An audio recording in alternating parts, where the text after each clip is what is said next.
Hey my family, welcome back to my YouTube blog. चलिए आज मिल के जानते हैं कि आज के ब्लॉग में क्या है नया संजना के साथ।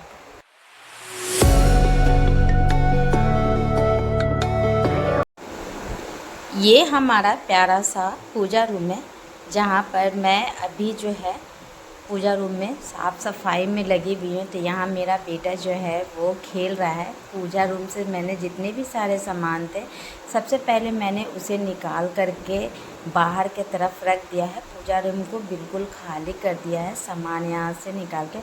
और अब मैं अपने पूजा रूम के पूरे टाइल्स को मैं साफ़ कर चुकी हूँ। और यहाँ पर ऊपर वाले सेल्फ में मैं साफ़ करके यहाँ पर अपने सारे जो जितने भी गंगा जल थे ना उसे मैं रख रही थी साफ़ कर करके। और अब बारी आती है इस रैक पर, जहाँ पर मैं अपने देवी देवताओं को स्थान दे रखी हूँ। तो यहाँ पे मेरे जो देवी देवता हैं वो ब्रास के देवी देवता जी हैं।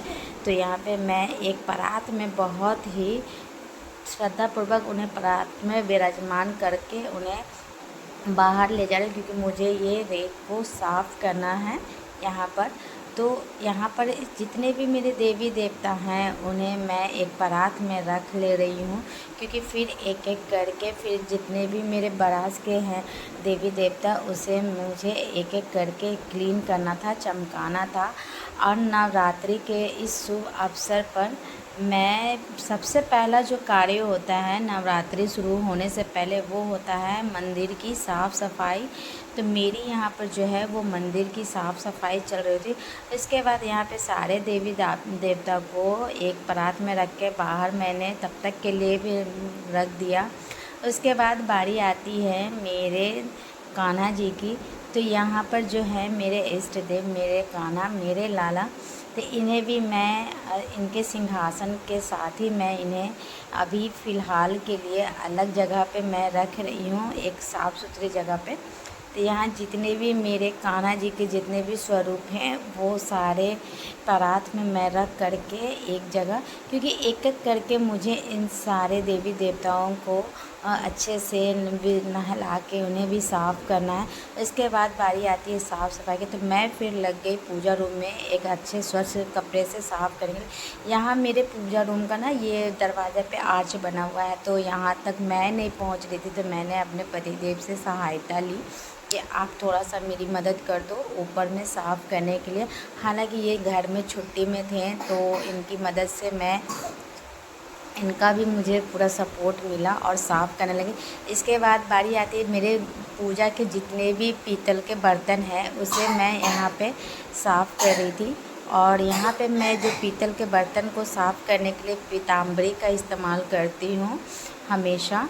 तो यहाँ पे मैं पीताम्बरी से बर्तन को पहले लगा करके थोड़ी देर के लिए छोड़ दिया था, और उसके बाद फिर एक एक करके इसे स्कॉच से साफ़ करके रगड़ के इसे साफ़ किया। और एक तरफ फिर मैं रखती गई थी जितने भी पूजा रूम में मेरे सामान थे, पूजा से जुड़े हुए बर्तन और सब कुछ, तो उसे मैं एक एक करके साफ़ करके रखती चली गई। उसके बाद बारी आती है मेरे जितने भी देवी देवता हैं उनके आसन का।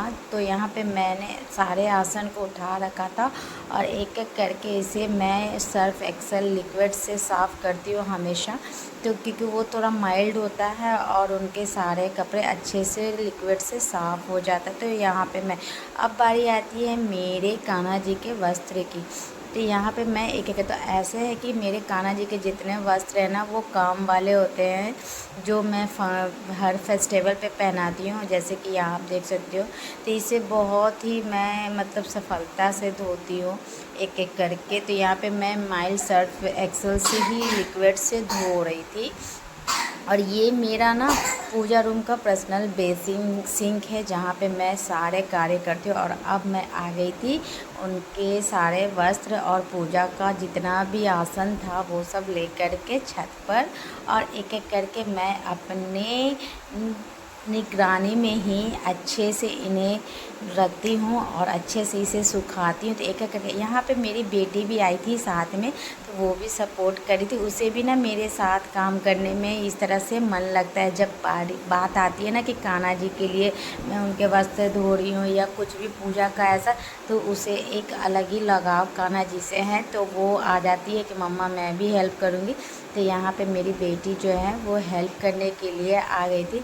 तो नवरात्रि के शुभ अवसर पर नवरात्रि से पहले इस तरह से मेरी पूजा रूम की साफ़ सफाई होती है, जहाँ पे